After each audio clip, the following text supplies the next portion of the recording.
తెలంగాణలో గిరిజన తెగల మధ్య వైరుధ్యం సృష్టిస్తున్న వారిపై చట్టం ప్రకారం చర్యలు తీసుకోవాలని కేంద్రంలో బీజేపీ, రాష్ట్రంలో కాంగ్రెస్ ప్రభుత్వ వైఖరి స్పష్టం చేయాలని తెలంగాణ గిరిజన సంఘం జిల్లా ప్రధాన కార్యదర్శి బుక్యా వీరభద్రం డిమాండ్ చేశారు. ఖమ్మం జిల్లా వైరాలో గిరిజన సంఘం జిల్లా కమిటీ సమావేశం జరిగింది.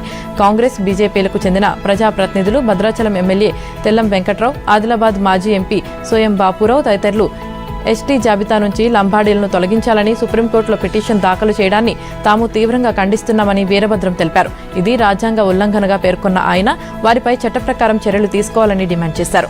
నిజాం సర్కార్ పాలనలో నలిగిపోయిన లంబాడీలు గిరిజన జాబితాలో చేర్చాలని 20 సంవత్సరాల పాటు సుదీర్ఘ పోరాటంతో పాటు తెలంగాణ రైతాంగ సాయుధ పోరాటంలో కీలక పాత్ర పోషించారనే విషయాన్ని గుర్తు చేశారు. ఆనాడు రాజ్యాంగబద్ధంగా 1976లో పార్లమెంట్ ఆమోదంతో రాష్ట్రపతి గెజిట్తో గిరిజన తెగలో లంబాడీలు, బంజారాలు, సుగాలీలు గిరిజనులుగా గుర్తించారని ఆయన గుర్తు చేశారు. రాజ్యాంగబద్ధంగా గుర్తించబడ్డ లంబాడీలను కావాలని కొన్ని రాజకీయ పార్టీలు, కొన్ని శక్తులు తెగల మధ్య వైరుధ్యం సృష్టించి రాజకీయాల లబ్ధి పొందాలని చూస్తున్నాయని విమర్శించారు.